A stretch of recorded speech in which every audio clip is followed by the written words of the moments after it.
Presiden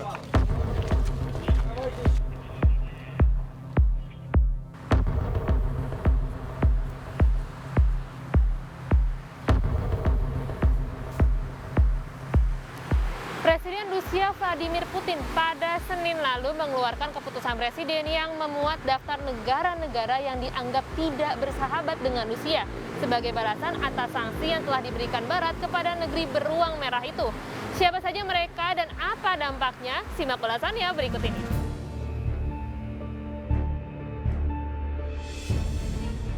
Surat keputusan ini dirilis oleh media pemerintah Moskow yang memuat daftar 43 negara yang dianggap telah melakukan tindakan tidak bersahabat kepada perusahaan dan warga negara Rusia. Siapa saja mereka? Selain 27 negara Uni Eropa, negara lainnya seperti Inggris, Ukraina, Swiss, Jepang, Korea Selatan, Singapura, dan Taiwan masuk dalam daftar unfriendly countries dari Moskow. Mereka adalah negara yang ikut menjatuhkan sanksi ke Rusia setelah negeri beruang merah itu memulai serangannya ke Ukraina 2 pekan lalu. Namun, Moskow belum menjelaskan lebih lanjut tindakan apa yang akan diambil kepada daftar negara-negara tidak bersahabat ini. Akhir pekan lalu, Presiden Rusia Vladimir Putin menanggapi sanksi yang diberikan blok Barat sebagai deklarasi perang. Putin juga memperingatkan Barat untuk tidak memberlakukan zona larangan terbang di Ukraina yang diminta Kiev. Putin mengancam akan menganggap negara-negara itu masuk ke dalam konflik militer. Blok Barat juga giat mempertegas sanksi ekonomi demi memberikan tekanan kepada Rusia. Yang terbaru, Amerika Serikat melarang impor minyak, gas, dan sumber energi lain dari Rusia. Saat ini, Rusia dan Ukraina menyepakati gencatan senjata untuk memberikan kesempatan kepada masyarakat sipil di 5 kota untuk mengungsi, meski belum diketahui apakah serangan benar-benar telah berhenti. Hujanan senjata Rusia ke Ukraina dibalas dengan hujanan sanksi oleh Barat dan sekutunya. Kondisi ini mengkhawatirkan, bahkan dianggap sebagai awal dari Perang Dunia Ketiga.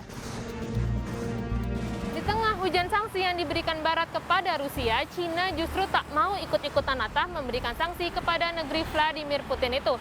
Cina bahkan mengecam sanksi ekonomi yang diberikan oleh Barat karena dianggap dapat mengganggu pemulihan ekonomi global dan menolak menyebutnya sebagai invasi Rusia.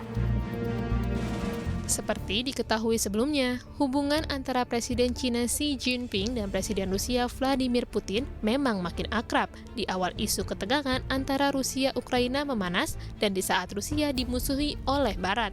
Xi dan Rusia sempat bertemu saat menghadiri Olimpiade Musim Dingin Beijing 2022 awal Februari lalu. Saat ini, banyak pihak menganggap Xi bisa menjadi juru damai di tengah serangan Rusia ke Ukraina, sebab Xi memiliki kedekatan dengan Putin dan bisa menjadi penengah untuk memulai kesepakatan damai dan menyudahi peperangan. Dalam pertemuan virtual bersama Kanselir Jerman Olaf Scholz dan Presiden Prancis Emmanuel Macron, Xi juga menegaskan China mendukung pembicaraan damai antara Moskow dan Kiev. Ia bahkan menyebut situasi perang sangat mengkhawatirkan dan meminta kedua belah pihak memaksimalkan pengendalian diri. China pun menjanjikan akan berkomunikasi secara aktif dengan Uni Eropa terkait penyelesaian masalah kedua negara.